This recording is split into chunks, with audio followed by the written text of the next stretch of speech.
அன்புக்குரிய சகோதர சகோதரிகளே, வாழ்வு தரும் வார்த்தை என்கின்ற இந்த விவிலிய பகிர்வு நிகழ்ச்சி வழியாக உங்களை மீண்டும் சந்திப்பதில் நான் பெரும் மகிழ்ச்சி அடைகின்றேன். உங்கள் அனைவருக்கும் இயேசு கிறிஸ்துவின் இனிய நாமத்தில் வாழ்த்தையும் வணக்கத்தையும் தெரிவித்துக் கொள்கின்றேன். என் அன்பர்களே, இந்த நாட்களிலே நாம் விவிலியத்தை பற்றிய இந்த விளக்கங்களை, அனுபவங்களை எல்லாம் இந்த வாழ்வு தரும் வார்த்தை என்கின்ற யூடியூப் சேனல் வழியாக உங்களோடு பகிர்ந்து கொண்டு வருகின்றேன். உங்களுக்கு நிச்சயமாக பயனுள்ளதாக இருந்திருக்கும் என நான் நம்புகின்றேன். உங்கள் நண்பர்களோடு, உறவினர்களோடு இதை பகிர்ந்து கொண்டீர்கள் என்று ஒரு சில பேர் என்னோட தொலைபேசியில் தொடர்பு கொண்டீர்கள். அவ்வாறு பகிர்ந்து கொள்ளவில்லை என்றால் நீங்கள் இதை பகிர்ந்து கொள்ளலாம். அன்பார்ந்தவர்களே, இன்றைய நாளிலே ஆண்டின் பொதுக்காலம் 17ஆம் ஞாயிறு திருப்பலி முடிந்தவுடன் இந்த ரெக்கார்டிங் நான் இன்னைக்கு செய்து கொண்டிருக்கிறேன். எனவே இன்று காலை நான் நிறைவேற்றிய அந்த திருப்பலியிலே திருக்குழும மன்றாட்டு, சபை மன்றாட்டு, அதில் வரக்கூடிய அந்த கடைசி வரிகள் எனது மனதை மிகவும் தொட்டன. எனவே அந்த வார்த்தைகளை உங்களுக்கு நான் சொல்லிக்கொள்ள விரும்புகின்றேன்.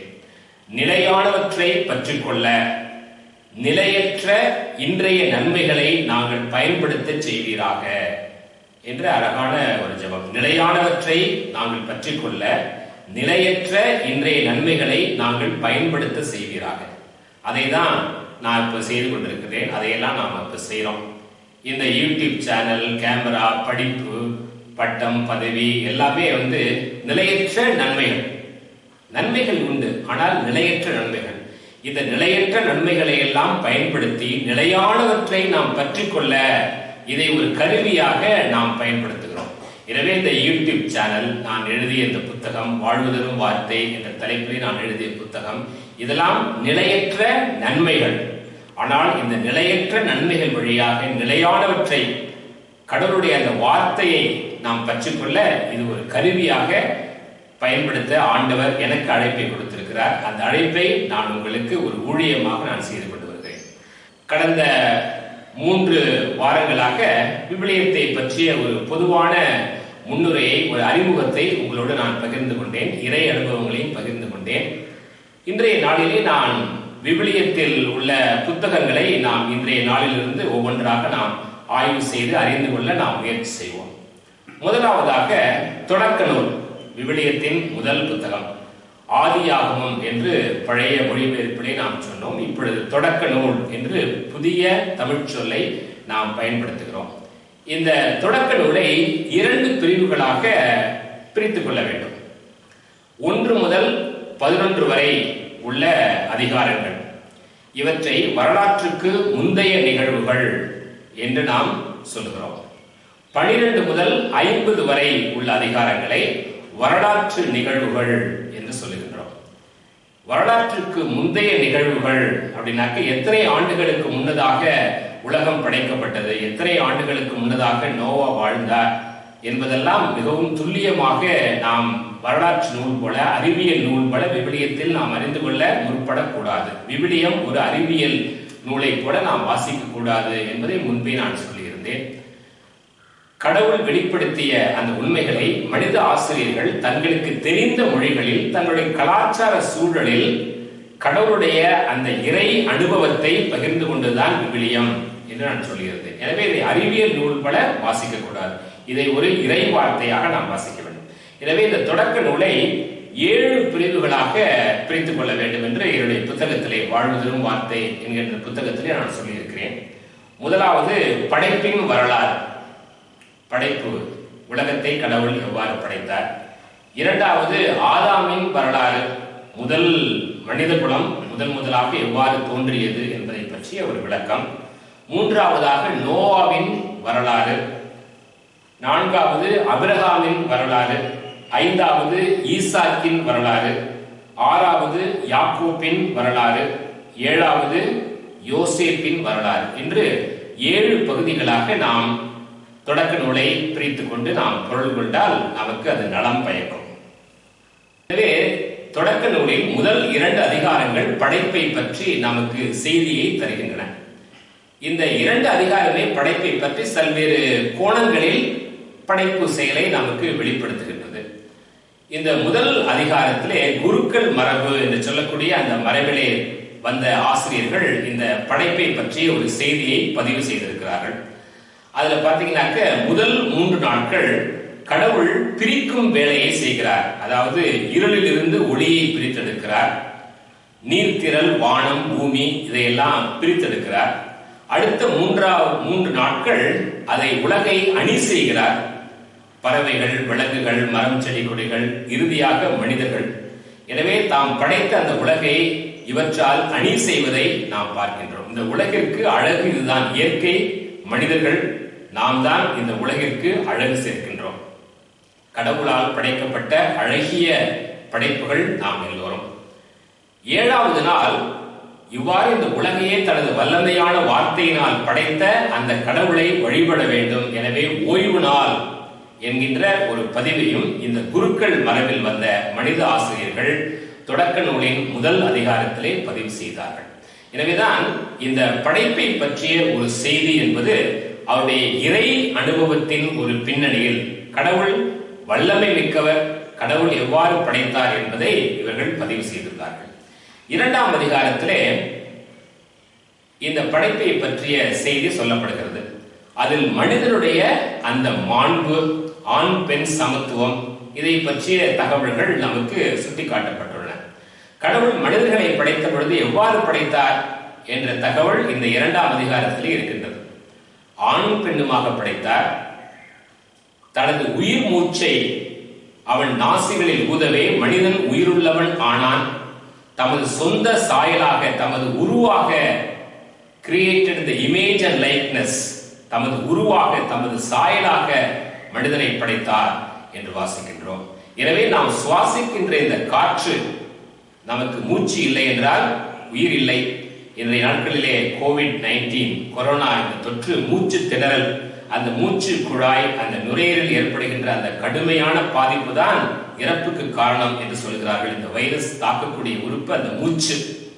இந்த மூச்சை கொடுத்தவர் கடவுள், கடவுளின் ஆவியானவர். எனவே அவரை நோக்கி நாம் மன்றாட வேண்டும். அந்த மூச்சை கொடுத்த ஆவியானவர் நம்முள் அந்த உயிர் மூச்சை ஊத வேண்டும். அப்பொழுது நமக்கு அந்த புத்துயிர் வரும். இந்த வைரஸ் தாக்கத்திலிருந்தும் எல்லா விதமான நோய்களிலிருந்தும் நம்மை ஒரு புது படைப்பாக மாற்ற வல்லவர். படைப்பின் தொடக்கத்திலே தமது ஆவியை நமக்குள் ஊதி கடவுள் நமக்கு உயிரை கொடுத்தார். எனவே நம்மை படைத்த அந்த கடவுளால் எல்லாம் முடியும் என்கின்ற ஒரு நம்பிக்கையை அன்றும் இன்றும் தருகின்ற வார்த்தையாக இந்த தொடக்க நூலில் 2ஆம் அதிகாரத்திலே படைப்பை பற்றிய செய்தி நமக்கு நம்பிக்கையை தருகின்றது. அதை நாம் அறிந்து கொள்ள வேண்டும். கடவுள் இருக்கிறாரா, அதற்கு என்ன ப்ரூஃப், அதற்கு என்ன ஆதாரம் அப்படின்னாக்க, நல்ல மூச்சை வாங்கி விடுங்க. நமக்கு மூச்சு இருக்குதா? மூச்சு இருந்தா கடவுள் இருக்கிறார் அப்படின்னு அர்த்தம். ஏன்னா அந்த மூச்சு யார்கிட்டேருந்து வந்தது? கடவுள்கிட்டேருந்து வந்தது. எனவே கடவுளுக்குரியது, கடவுளுடைய அந்த கொடை நமக்குள் இருக்கிறது. எனவே இந்த மூச்சை எடுக்க, உயிரை எடுக்க யாருக்கும் உரிமை கிடையாது. நமக்கு உரிமை கிடையாது, மற்றவர்களுக்கும் உரிமை கிடையாது. எனவே இந்த மூச்சு காற்று என்பது கடவுள் நமக்கு கொடுத்த ஒரு மாபெரும் கொடை. அண்மை காலங்களிலே இத்தாலி நாட்டிலே இந்த கொரோனா மிகவும் தீவிரமாக பரவிய அந்த காலகட்டத்திலே ஒரு நெஞ்சை உருக்குகின்ற ஒரு நிகழ்ச்சியை நீங்கள் எல்லோரும் கேள்விப்பட்டிருப்பீர்கள். என்று சொல்லக்கூடிய அந்த நபர் மிலான் நகரத்திலே கொரோனா சிகிச்சைக்காக மருத்துவமனையிலே அனுமதிக்கப்பட்டார். ஏறக்குறைய 80 வயதான அந்த நபர் சிகிச்சை பெற்று உயிர் பிழைத்துக் கொண்டார். கடவுளுக்கு நன்றி. உயிர் பெற்று அவர் வீடு திரும்புகின்ற பொழுது அவருக்கு மருத்துவமனையிலே பில் கொடுக்கப்பட்டது. மருத்துவமனையிலே 5000 யூரோக்கள் நீங்கள் கட்ட வேண்டும் என்று சொன்னார்கள். இந்த சிகிச்சைக்காக அதற்குரிய கட்டணம் 5000 யூரோ என்று பில் கொடுத்தார். அதை பார்த்தவுடன் அந்த முதியவர் கீழே மண்டியிட்டு ஓ என்று அழுதார், விண்ணகத்தை நோக்கி பார்த்து கொண்டு.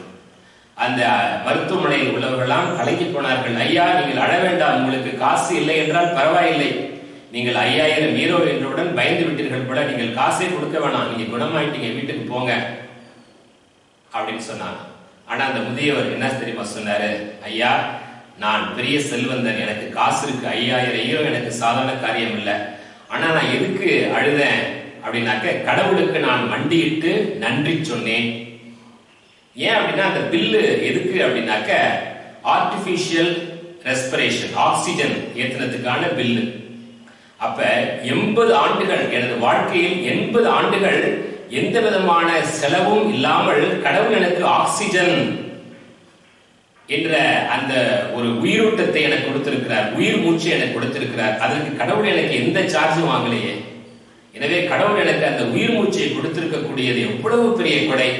80 ஆண்டுகளுக்கு நான் கடவுளுக்கு நான் கொடுக்கணும் அப்படின்னாக்க எவ்வளவோ கொடுக்கணும். என் வாழ்நாள் முழுவதும் சம்பாதிச்சா கூட எனக்கு கொடுக்க முடியாது. எனவே அதற்காக நான் கடவுளுக்கு நன்றி சொன்னேன் என்று சொன்னாராம். அன்பர்களே, இதை நீங்களும் நானும் நினைத்து பார்க்க வேண்டும். ஒவ்வொரு நாளும் நாம் வாழ்கின்ற ஒவ்வொரு நொடியும் கடவுள் நமக்கு கொடுத்த கொடை என்பதை நீங்கள் நினைத்து பார்க்கிறீர்களா? நான் நினைத்து பார்க்கிறேன். நாம் நினைத்து பார்க்க வேண்டும். எனவே வாழ்கின்ற ஒவ்வொருவரும், வாழ்கின்ற ஒவ்வொரு நொடியும் கடவுள் நமக்கு கொடுத்த கொடை. எனவே இந்த ஒவ்வொரு நொடியும் நாம் ஏதாவது கடவுளுக்கு உகந்த காரியத்தை நாம் செய்து கொண்டே இருக்க வேண்டும். அவருடைய வல்லமையை நாம் அறிவிக்க வேண்டும் என்கின்ற ஒரு வாஞ்சை என்ற ஒரு உந்துதல் நமக்கு இருக்க வேண்டும் என்பதை இந்த தொடக்க நூல் 2ஆம் அதிகாரம் நமக்கு மிகவும் ஆழமான ஒரு பதிவை விட்டு செல்கிறது. எனவே விவிலியத்தை இதை மேலோட்டமாக பார்த்தா, கடவுள் ஊதினாரு, மனுஷனுக்கு உயிர் வந்துருச்சு, அடுத்த பக்கம் போ அப்படின்னாக்க அதுல ஒண்ணுமே நமக்கு இறை அனுபவம் இல்லை. ஆனா இதை வாசிக்க வேண்டும். அன்னைக்கு ஊதின அந்த கடவுள், உயிர் மூச்சை கொடுத்த அந்த கடவுள் இன்னைக்கு நமக்கு கொடுக்கணும். மூச்சு திணறனால எவ்வளவோ வியாதிகள், இன்னைக்கு கொரோனாவை பத்தி நம்ம பேசுறோம், அது இல்லாமையே எவ்வளவோ வியாதிகள். எனவே அந்த வியாதிகள் எல்லாம் குணமாக்கக்கூடிய கடவுளை விசுவசிக்கக்கூடிய அந்த நம்பிக்கையை இந்த இறை வார்த்தை நமக்கு தருகின்றது. உயிரின் மூச்சை ஊதி நம்மை புதுப்படைப்பாக ஆண்டவர் மாற்ற முடியும்.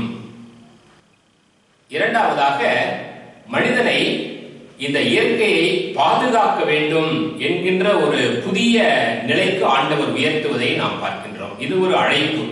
இயற்கையை அழிப்பதற்காக அல்ல, மாறாக இயற்கையை பராமரிக்க வேண்டும், பாதுகாக்க வேண்டும், அதை பயன்படுத்த வேண்டும் என்கின்ற ஒரு கடமையை, என்கின்ற ஒரு பொறுப்பை மனித குலத்திற்கு கடவுள் கொடுப்பதை இந்த 2ஆம் அதிகாரத்திலே விவிலிய ஆசிரியர்கள் பதிவு செய்கிறார்கள். எனவே இயற்கை என்பது கடவுள் நமக்கு கொடுத்த மாபெரும் கொடை. அதை நாம் பயன்படுத்த வேண்டும். ஆனால் அதே வேளையிலே அதை சீரழிக்க கூடாது. மரத்தின் கனிகளை நாம் உண்ண வேண்டும், நிலத்தின் விளைச்சலை நாம் உண்ண வேண்டும். நெல் விளைஞ்சா ஐயோ நெல்லை நான் அறுக்க கூடாது, அதுக்கு வலிக்கும் அப்படின்னாக்கா நம்ம எதை சாப்பிடுறது? அது மாதிரி மரத்தில் உள்ள கனிகளை நாம் பறித்தால் அந்த மரத்துக்கு வலிக்கும் அப்படின்னா நம்ம எதை சாப்பிடுறது? எனவே அந்த கனிகளை உண்ண வேண்டும். ஆனால் அந்த மரங்களையோ செடிகளையோ நாம் நம்முடைய சுயநலத்திற்காக, நமக்கு பயன்பாடு இருக்கு அப்படின்னாக்க நாம் அதை பயன்படுத்திக் கொள்ள வேண்டும். ஆனால் அதை அழிப்பதற்கு நமக்கு உரிமை கிடையாது. கடவுள் நமக்கு இயற்கையை பாதுகாக்க வேண்டிய ஒரு கடமையை கொடுத்திருக்கிறார். இதைத்தான் நமது திருத்தந்தை போப் பிரான்சிஸ் அவர்களும் தொடக்க காலத்திலே லவ்தாத்தோ சி என்று சொல்லக்கூடிய தமது அந்த திருமடலிலே இயற்கையை பேணி பாதுகாக்க வேண்டும் என்கின்ற ஒரு கடமையை எல்லா மக்களுக்கும் உணர்த்துவதை நாம் அறிந்து கொள்ள வேண்டும். விவிலியத்தில் நாம் படைப்பை பற்றி வாசிக்கின்ற பொழுது இதை ஏதோ ஒரு அறிவியல் நூல் போல நாம் வாசிக்க கூடாது. விவிலிய ஆசிரியர்கள் தன்னுடைய இறை அனுபவங்கள், கடவுள் தங்களுக்கு வெளிப்படுத்திய அந்த செய்திகளை தங்களுக்கு தெரிந்த மொழிகளில், தங்களுக்கு அறிந்த அந்த கலாச்சார சூழலின் பின்னணியில் எழுதி வைத்தார்கள் என்பதை நாம் அறிந்து கொள்ள வேண்டும். எடுத்துக்காட்டாக படைப்பை பற்றிய பல்வேறு தகவல்கள் பல்வேறு கலாச்சாரங்களில் அக்காலத்தில் நிலவின. எடுத்துக்காட்டாக பாபிலோனியா நாட்டில் எனுமா எலிஷ் என்று சொல்லக்கூடிய அந்த ஒரு தொகுப்பிலே கடவுள் எவ்வாறு உலகத்தை படைத்தார் என்ற ஒரு செய்தியும் குறிப்பிடப்பட்டுள்ளது. ஆனால் விவிலியத்தின் தனித்தன்மை என்ன அப்படின்னாக்க, கடவுள் இந்த உலகை ஒன்றுமில்லாமல் இருந்து படைத்தார். பெரிஷித் பாரா எலோஹிம் என்று சொல்லக்கூடிய அந்த எபிரேய சொற்றொடர், ஒன்றுமில்லாமல் இருந்து படைத்தார் என்பதுதான் விவிலியத்தில் நாம் அறிந்து கொள்ள வேண்டிய படைப்பை பற்றிய ஒரு உண்மை. எனவே இந்த படைப்பு என்பது கடவுளுடைய குணத்தை வெளிப்படுத்தக்கூடிய ஒரு நிகழ்வாக விவிலியத்தில் நாம் பார்க்கின்றோம். கடவுள் அன்பானவர், கடவுள் எல்லா வல்லமையும் மிக்கவர், கடவுள் இரக்கம் உள்ளவர். மனிதகுலம் பாவம் செய்த பொழுது கூட அவர்களை மீட்பதற்காக கடவுள் திருவுளம் கொண்டார் என்ற அவருடைய குணத்தை எல்லாம் இந்த படைப்பின் நிகழ்விலே நாம் வாசிக்கின்றோம். எனவே படைப்பை பற்றிய இந்த செய்தியை விவிலியத்தில் நாம் வாசிக்கின்ற பொழுது இதை அறிவியல் நூல் போல வாசிக்காமல் இறை வெளிப்பாடாக நாம் இதை ஏற்றுக்கொள்ள வேண்டும். விவிலியத்தின் தொடக்கத்திலே கடவுள் இந்த உலகத்தை எவ்வாறு படைத்தார், மனிதனை மாண்பு மிக்கவனாக படைத்தார், தமது சொந்த சாயலில் தமது உருவில் படைத்தார் என்று நாம் வாசிக்கின்றோம். ஆனால் இந்த மனிதன் எவ்வாறு கடவுளை விட்டு விலகிச் சென்றான் என்கின்ற ஒரு குறிப்பையும் நாம் தொடக்க நூலிலே காண்கின்றோம். சாத்தான் சூழ்ச்சியும் தந்திரமும் உடையவன். எனவே கடவுள்கிட்ட அவருடைய அன்பில் இருந்து மனிதர்களை பிரிப்பதுதான் சாத்தானின் வேலை. அதற்கு தனது தந்திரத்தை, தனது சூழ்ச்சியை பயன்படுத்துகிறான், உளவியல் ரீதியாக பயன்படுத்துகிறான். அப்போது பாதி உண்மையை அவன் கூறி கடவுள்கிட்ட மனிதனை திசை திருப்பி விட்டு, நீங்க பாவம் செய்யுங்க, கடவுளுக்கு எதிராக கிளர்ச்சி செய்யுங்க, அவருக்கு எதிராக போராட்டம் செய்யுங்க அப்படின்னு சாத்தான் சொல்லவே இல்லை. ஆனா மனிதனுடைய மனதிலே ஒரு தேவையில்லாத ஆசையை விதைத்து விட்டு அவன் சென்று விடுகிறான். மனிதன் தான் முடிவெடுக்கிறான். என்ன முடிவெடுக்கிறான்? இந்த பழத்தை நீங்கள் சாப்பிட்டால் கடவுளை போல் ஆவீர்கள் என்று சொல்லி கடவுள்கிட்ட அவருடைய அன்பை சந்தேகப்படும்படியாக ஒரு விதையை விதைத்து விட்டு செல்கிறான்.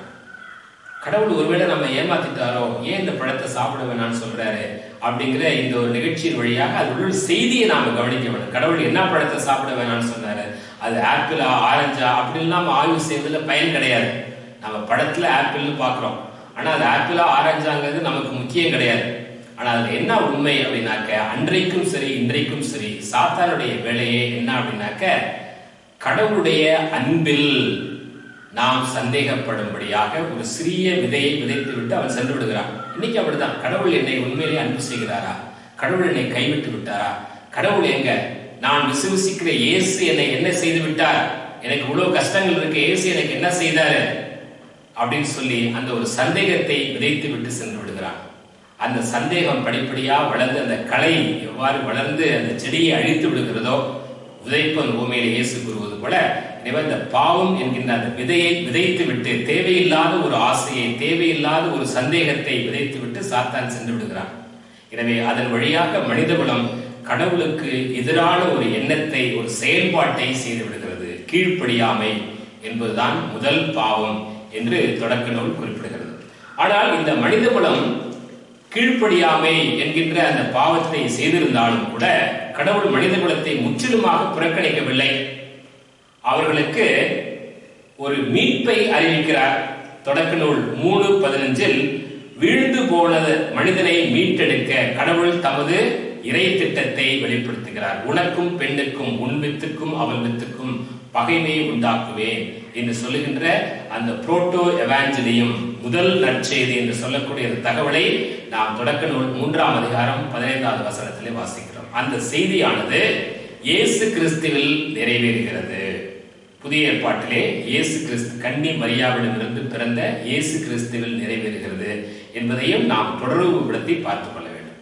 இதுதான் பாவம் வந்த ஒரு வரலாறு என்பதையும் இந்த விவிலியத்திலே பதிவு செய்யப்பட்டுள்ளது. எனவே இதை மறுபடியுமாக இதை ஒரு அறிவியல் நூல் போல, அது என்ன மரம், அந்த மரத்துல இலைகள் எப்படி இருந்துச்சு அப்படிங்கலாம் நமக்கு முக்கியமே கிடையாது. ஆனால் அது என்ன முக்கியம்? மனிதர்கள் கடவுளுக்கு எதிராக கீழ்ப்படியாமை என்கின்ற பாவம் செய்தார்கள். சாத்தான் எவ்வாறு அன்றும் இன்றும் ஏமாற்றுகிறது, அவருடைய ஏமாற்று வழிகளை புரிந்து கொண்டால் போதும், நாம கடவுளை விட்டு விலகி போவோம். எல்லாருக்குமே அந்த ஒரு சில வேலைகளில் ஏமாந்து போறோம்.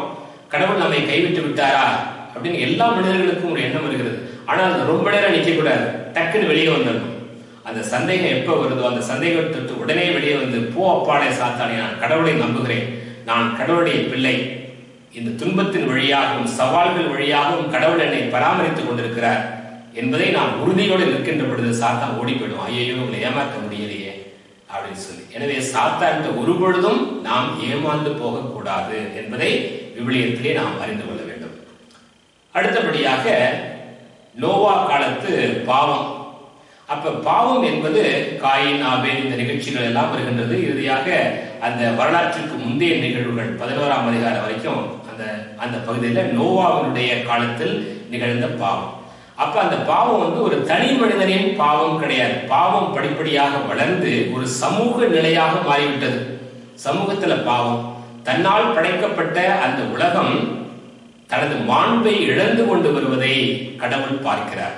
எனவே இந்த மனித குலத்தை ஒரு புது படைப்பாக்க விரும்புகின்றார், படைப்பையே ஒரு புதியதாக்க விரும்புகிறார். எனவேதான் அந்த கடவுளுடைய பிரசன்னத்திற்குள் நோவாவின் பெட்டகம் என்பது கடவுளுடைய பிரசன்னம்.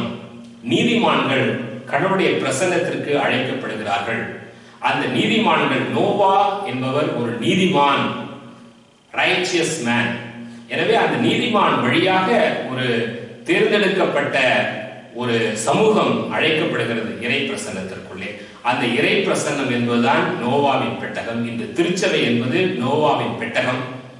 எனவே இந்த பெட்டகத்துக்குள் நாம் நுழைந்து அதில் ஆண்டவருக்கு கீழ்ப்படிந்து வாழ வேண்டும். ஆண்டவருடைய வார்த்தைக்கு நோவா செவிமடுத்தார்.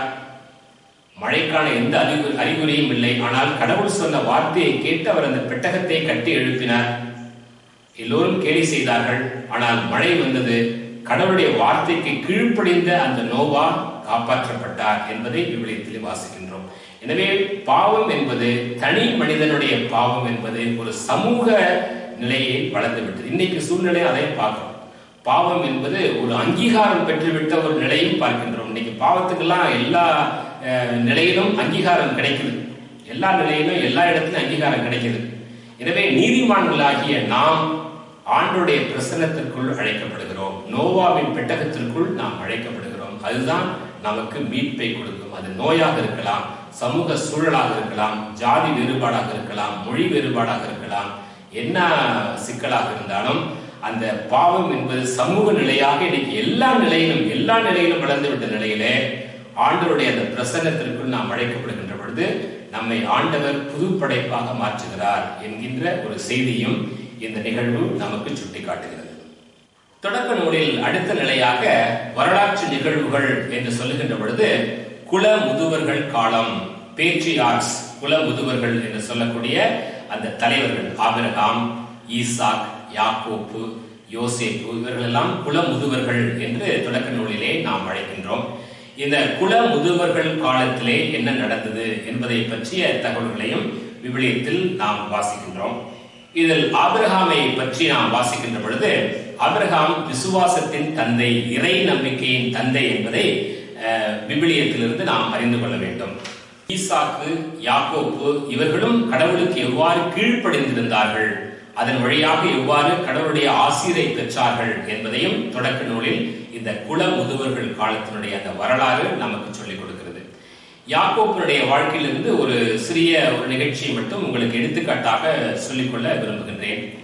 யாக்கோப்பு ஒரு ஜெப வீரராக, யாக்கோப்பை போல நான் போராடுவேன், விடவே மாட்டேன், இளையாயை போல நான் ஜெபித்திடுவேன் அப்படின்னு சொல்லி அழகிய ஒரு பாடல், கிறிஸ்தவ பாடல் கூட உண்டு. இந்த யாக்கோப்புக்கும் அவருடைய சகோதரருக்கும் ஏற்பட்ட அந்த ஒரு சங்கடமான சூழ்நிலை, சகோதரன் தன்னை கொல்ல வருகிறான் என்பதற்காக தப்பி ஓடுகிறார்.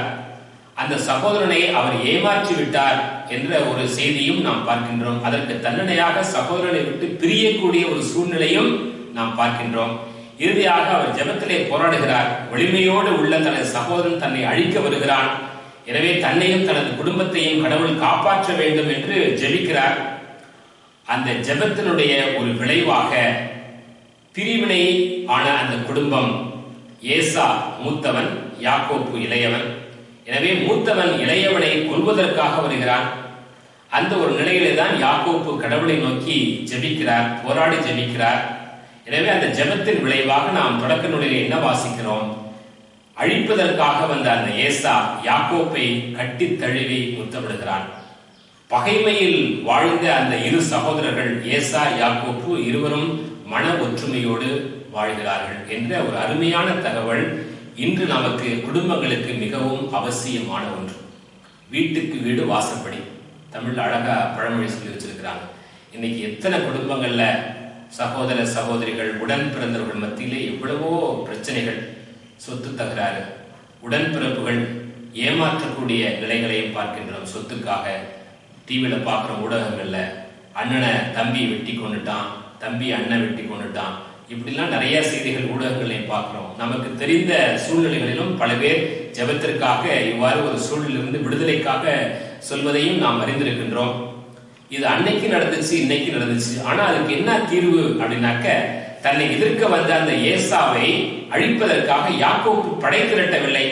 என் அண்ணன் 400 பேரோட வந்தாக்க நான் 500 பேரோட போய் அவன் அழிக்கிறேன் அப்படின்னு யாக்கோப்பு சொல்ல, அவர் யாக்கோப்பு என்ன பண்ணாரு?